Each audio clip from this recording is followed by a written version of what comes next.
Bem, aqui a gente vai resolver novamente um simplex e no final fazer uma analogia com a solução gráfica, tá? A gente vai analisar as soluções básicas, a inicial e as adjacentes, e comparar com as soluções que a gente encontra na, na solução gráfica. Elas têm que manter alguma relação porque a gente está resolvendo o mesmo problema. Então, a primeira coisa que a gente observa aqui é que a gente está num problema de maximização, certo? Estou maximizando Z, que pode ser uma receita, um lucro, algo nesse sentido, sujeito a um conjunto de restrições. As restrições técnicas, que a gente tem duas, e as restrições de não negatividade, só para dizer que a gente não vai ter valores negativos aqui. Posso ter valores iguais a zero, mas negativos não, certo? A primeira coisa que a gente tem que fazer é ajustar esse conjunto de restrições técnicas, porque o simplex ele não admite que a gente trabalhe com desigualdades, então a gente tem que transformar essas restrições em igualdade. Então, aqui na primeira restrição, a gente vai reescrever da seguinte forma: 3x mais 4y mais S1 igual a 24. Essa S1 é uma variável auxiliar que a gente adiciona no problema para transformar a desigualdade em igualdade. Aí vamos fazer a mesma coisa com a segunda restrição. Adicionar uma variável de folga que torna essa desigualdade uma igualdade. Note que eu indexo a variável de folga de acordo com a ordem das restrições, como elas vão aparecendo no problema, certo? Para as restrições de não negatividade, a gente também não faz nada. Ela é uma questão mais técnica para a gente. Lembrando também que, no fim das contas, S1 e S2 também são variáveis não negativas, como a gente já havia definido. Então, antes da gente escrever o primeiro quadro, seria útil a gente escrever o problema da seguinte forma. Vou reescrever minha função objetivo também. Vou colocar todas as variáveis para o lado esquerdo. Ou seja, quando eu faço isso, eu mudo o sinal delas. A nossa primeira restrição é 3x mais 4y mais S1 igual a 24. A segunda restrição, 5x mais 2y mais S2 igual a 20. E a gente tem o nosso conjunto de restrições de não negatividade. Em posse dessas informações, a gente pode agora escrever o quadro inicial, o quadro 1. A gente vai elencar todas as variáveis que existem no nosso problema. Então, z, que é o valor que eu estou interessado em descobrir, é uma variável, x, y, S1, S2, e por fim, eu coloco os termos constantes, que são os termos que estão do lado direito da igualdade, certo? A gente vai chamar L0 a linha da função objetivo, L1 a linha da restrição 1 e L2 a linha da restrição 2. O que é que a gente vai fazer agora? Escrever os coeficientes de cada uma das variáveis nas suas respectivas linhas, certo? Então, observando aqui a função objetivo, a gente vê o seguinte, que o coeficiente de z é 1, o de x é menos 1, o de y menos 2, o de S1 não tem, é 0, S2 também não tem, é 0, e o valor de B, o valor da constante, né, do termo independente, é 0. Para a restrição 1, a gente vai fazer a mesma coisa. Na restrição 1 não aparece o valor da função objetiva, então o coeficiente de z é 0. O coeficiente de x é 3, de y é 4, de S1 é 1, de S2 é 0 e de B, né, o termo independente, é 24. Fazemos a mesma coisa para a restrição 2. Não tem z, então é 0.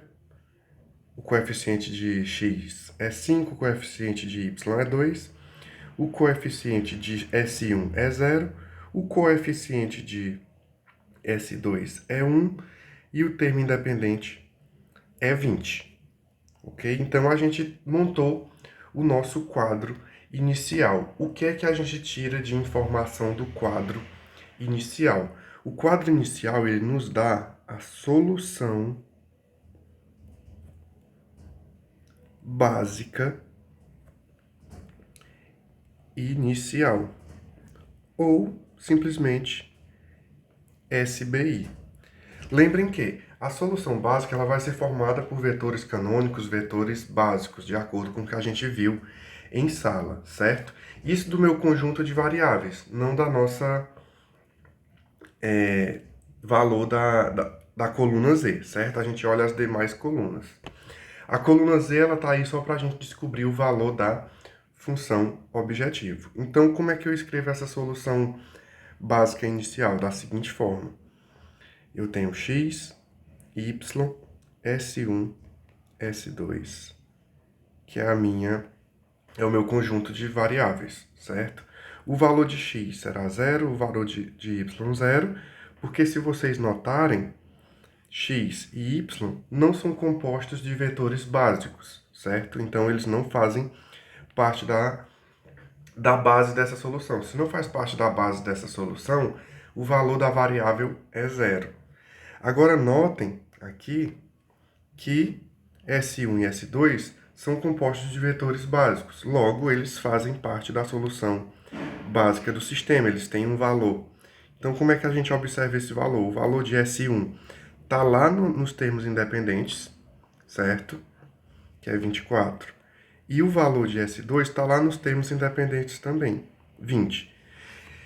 E a gente vai ter que, na solução básica inicial, a gente vai ter que o valor da função objetivo é 0, certo? Onde é que eu vejo isso também?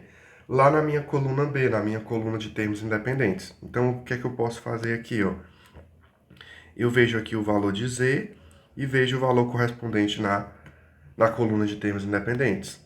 Eu olho o valor de S1, que é aqui está na linha 1, e vejo o valor correspondente nos termos independentes. Olho onde tem 1 na coluna de S2 e verifico o valor na coluna correspondente. Então, o que a gente tem de informação também? Que a coluna B, ela vai nos dar os valores tanto da função objetivo quanto os valores das variáveis, certo? Das variáveis básicas. As variáveis que não forem básicas, o valor sempre será 0. Então, o que é que a gente tem que fazer agora? Em posse do quadro 1, a gente vai testar se essa solução básica ela é ótima, tá? Então, a gente vai fazer o nosso teste de otimalidade. Como é que a gente faz isso? A gente vai observar na linha 0, que é a linha referente à função objetivo, se eu tenho elementos negativos, certo? Então, a gente já observa aqui que eu tenho 2, eu tenho menos 1 e tenho menos 2. Mas a gente entra em outra questão. Qual coluna eu vou escolher, certo? Então, a gente vai escolher agora aquela que apresenta o maior valor em módulo, certo? Na linha da função objetivo. Então, o que é que a gente observa aqui? Dentre os valores negativos, aquele com o maior valor absoluto, certo? Então, a gente observa aqui que o maior valor absoluto é 2. Isso quer dizer o quê? Que a solução que a gente acabou de encontrar, a solução básica inicial, ela não é ótima. Por quê? Porque se eu incrementar y,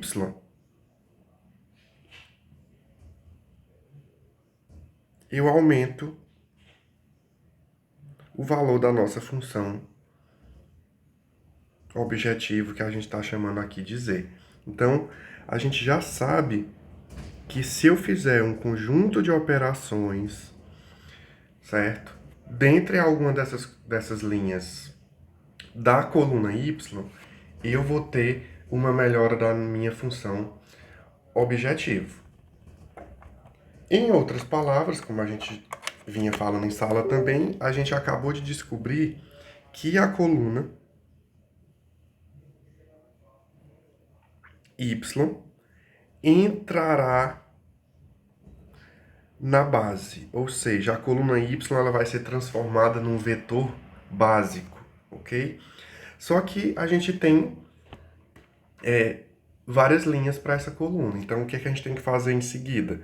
A gente vai fazer o que a gente está chamando de pivoteamento, que é escolher o elemento pivô, certo? Então a gente vai pegar o termo constante e dividir pelos elementos lá da coluna y e escolher o mínimo entre eles. Então, a gente vai pegar o quê?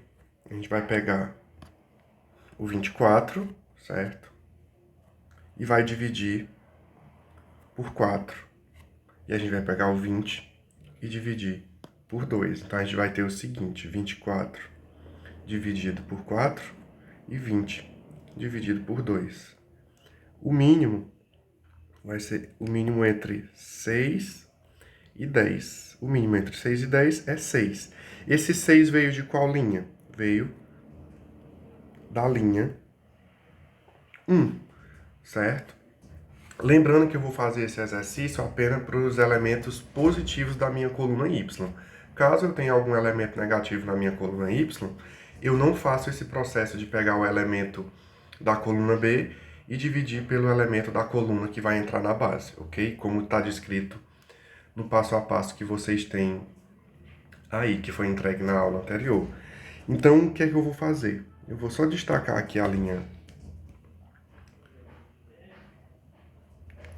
1 também. E aqui, só para ficar um pouco mais claro, eu vou destacar a coluna y, que eu já sei que vai entrar na base pelo teste de otimalidade. E aí, o pivoteamento,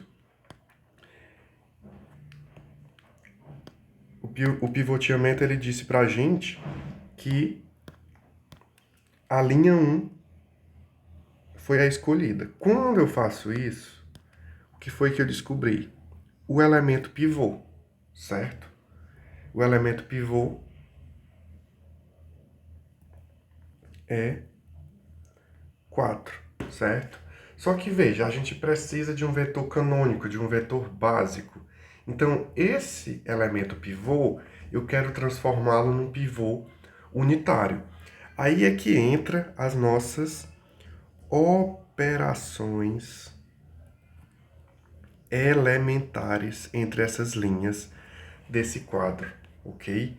Então, o nosso primeiro objetivo, nosso primeiro bloco de operações, ele tem como objetivo transformar o elemento 4 em 1, certo? Só que operações elementares, elas não são feitas sobre elementos específicos de uma linha.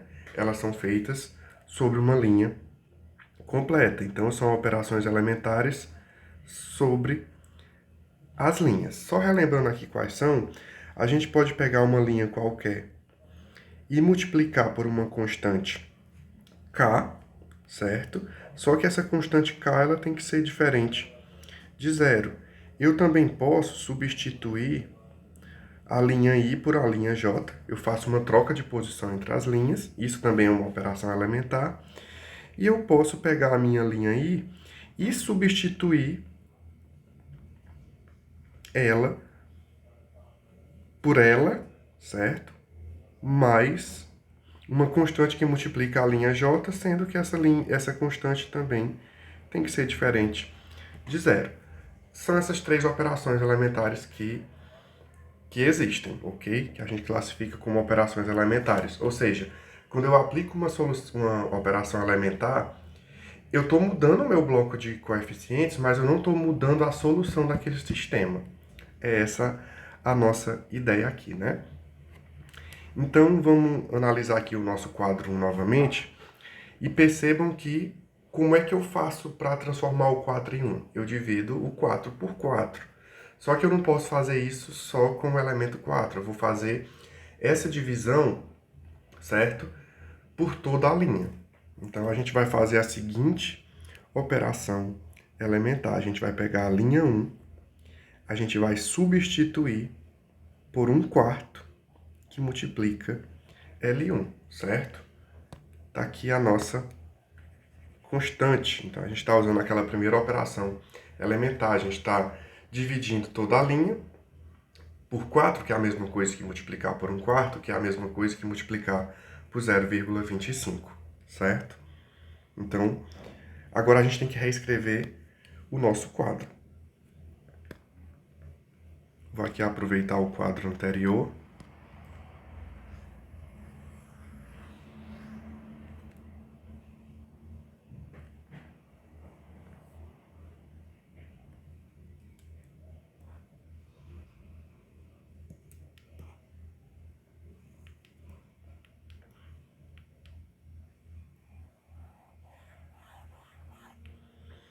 Só para facilitar aqui para a gente. Então, a gente vai pegar cada elemento do quadro 1. Eu vou trazer o quadro 1 para cá para a gente não esquecer dele, para ficar mais fácil. Esse quadro 1 aqui, tá? Eu vou utilizar ele como base aqui para a gente fazer as nossas operações. Então, vejam que na linha 1 eu vou dividir tudo por 4. Então, eu vou ter 0 dividido por 4, que é 0.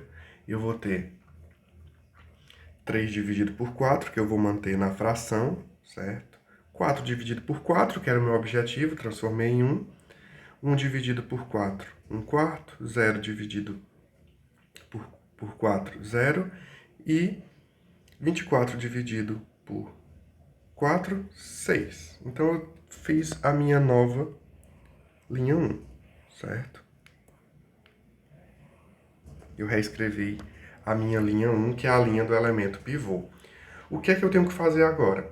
Eu tenho que transformar os demais elementos da coluna y em 0, certo? Para que essa coluna se transforme num vetor canônico, num vetor básico, numa coluna básica, numa coluna canônica.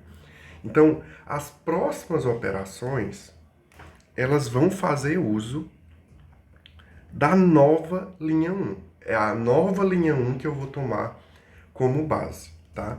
Então, vamos só olhar aqui para os demais elementos da coluna y. A gente tem que na linha 0, que é a linha da função objetivo, o elemento da coluna y é menos 2. O que é que eu faço? Qual é a operação matemática básica que eu faria para transformar menos 2 em 0? Eu adicionaria 2. Só que só somar uma constante não é uma operação elementar. Então, qual é a operação elementar que eu posso fazer? Eu vou pegar L0 e eu vou substituir por L0 mais 2 vezes L1, certo?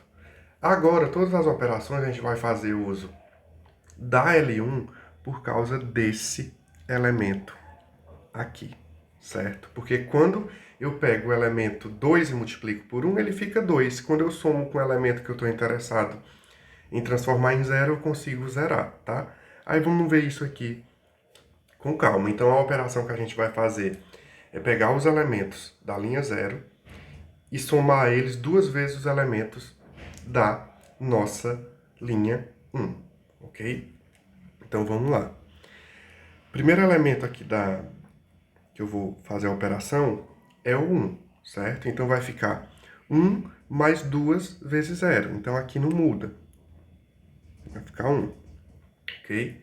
Agora, eu vou para esse elemento aqui, da coluna x. Então, vai ficar menos 1 mais 2 vezes 3/4, que é o novo elemento da linha 1 da coluna y, da coluna x, perdão. Então, isso aqui vai ficar menos 1 mais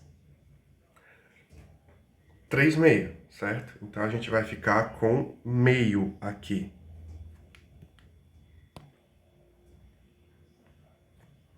Agora, a gente vai para a coluna y. Então, a gente vai pegar menos 2 mais 2 vezes o elemento da coluna y da linha 1, que é 1.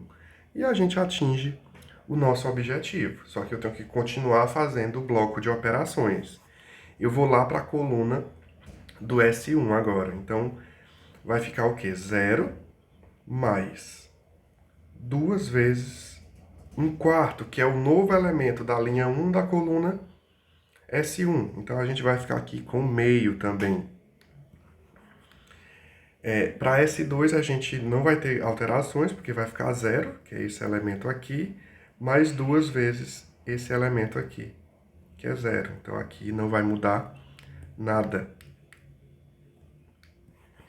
E na coluna B eu vou ter o seguinte, eu vou ter 0 mais 2 vezes esse elemento aqui, que é o valor da linha 1, da nova linha 1 com a coluna B.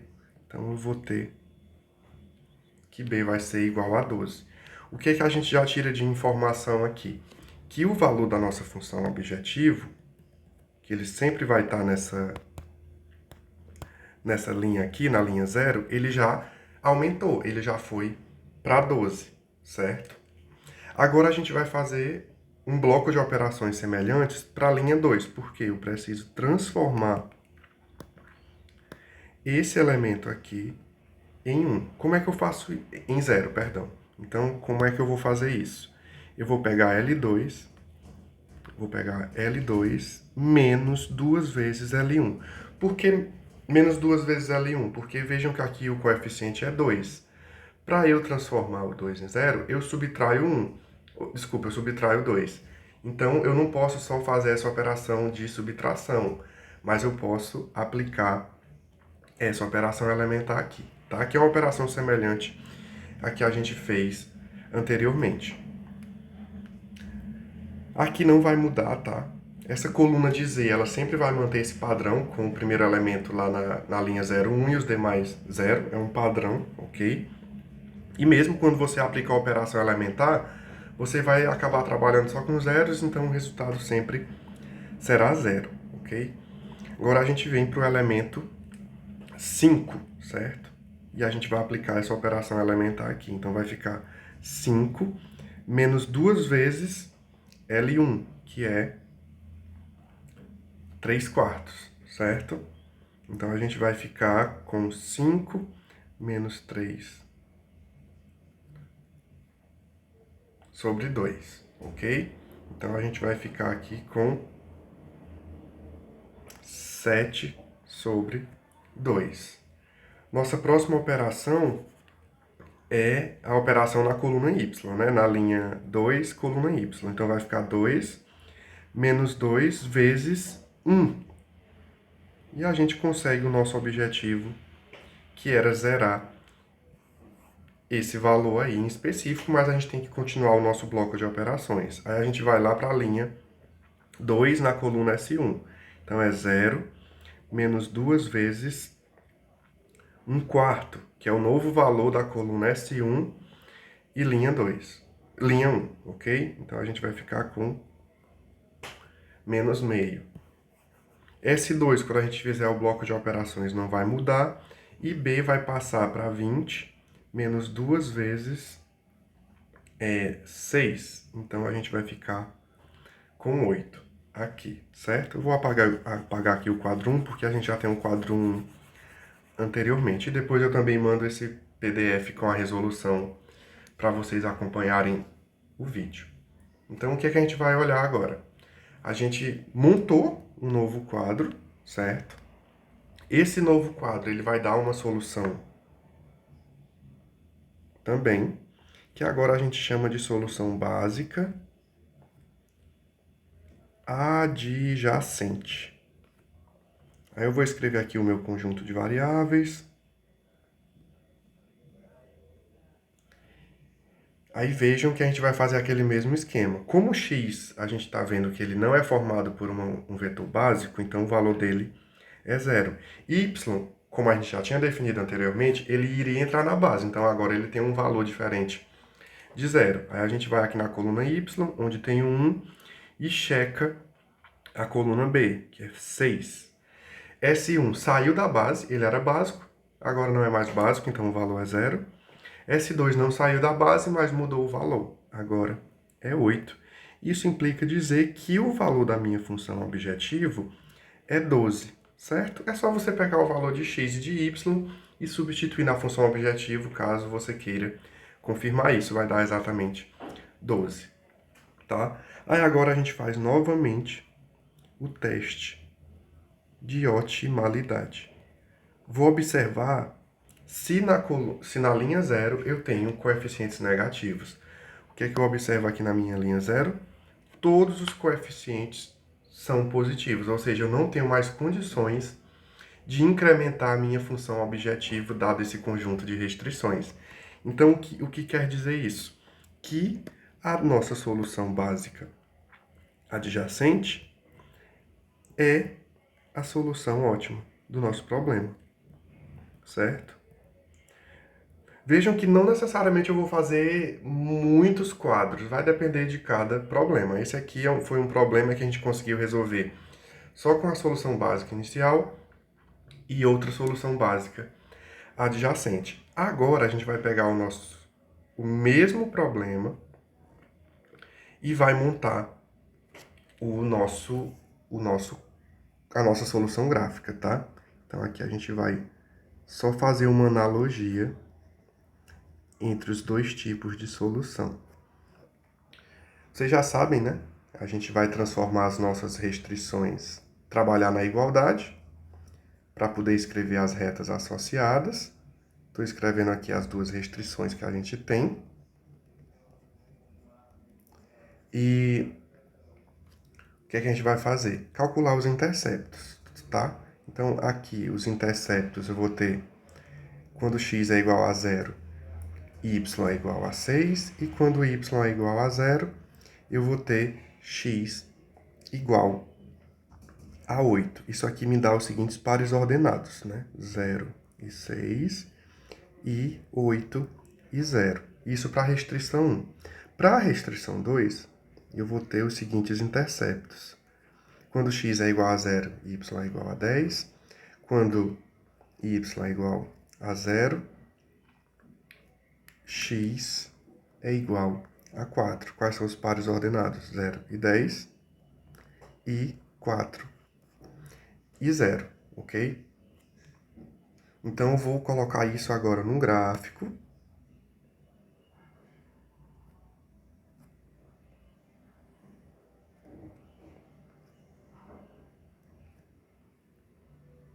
Para a gente conseguir delimitar aqui a nossa solução.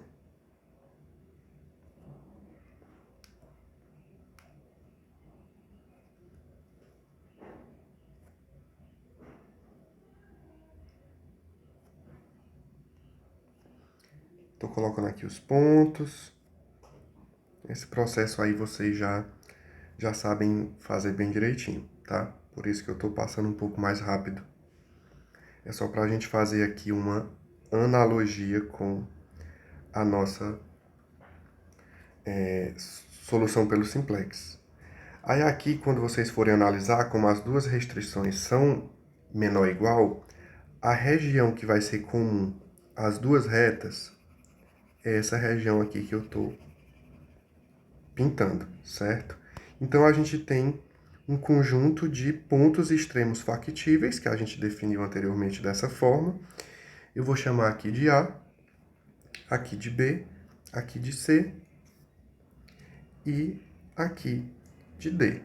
A gente sabe que A é 0 e 0, B é 0 e 6, C a gente vai encontrar, e D a gente sabe que é 4 e 0. Como é que a gente encontra C? A gente resolve um sistema com as nossas duas restrições, certo? Que estão se cruzando. Então, a gente resolve o sistema e encontra esse ponto de interseção. Quando vocês fizerem a continha aí, a gente vai ter a seguinte solução. 16 sobre 7, 30 sobre 7. Esse é o nosso ponto C. O que é que a gente tem que fazer na solução gráfica? A gente tem que pegar os pontos e avaliar na função objetivo, ok? Então, a gente vai pegar esse conjunto de pontos, eu vou fazer aqui do lado, e calcular o valor de z para cada uma. Como é que eu calculo o valor de z? Eu pego a minha função objetiva e substituo esses pares ordenados. Para o ponto A, eu vou ter z igual a 0. Para o ponto B, eu vou ter z igual a 12. Para o ponto C, eu vou ter z igual a 10,86. E para o ponto D, eu vou ter... Só pegar aqui a nossa função objetivo. Eu vou ter z igual a 4, certo? O que é que eu percebo aqui? Que a solução ótima vai ser essa aqui, que é a mesma solução que a gente encontrou anteriormente. Só que, vejam que em 2 passos eu consegui resolver o problema. No caso do gráfico, eu preciso identificar todos os pontos extremos factíveis, os vértices da minha região de solução, da minha região possível, factível, viável, como vocês queiram chamar, certo? Então, o simplex ele é muito mais rápido para achar a solução do que a solução gráfica.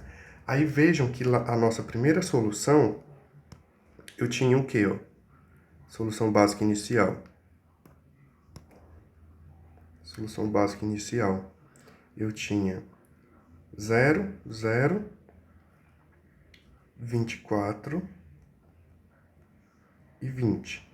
Aqui era o valor de x, aqui y, aqui S1 e aqui S2. Que isso aqui é exatamente a solução do ponto A, que é 0 e 0.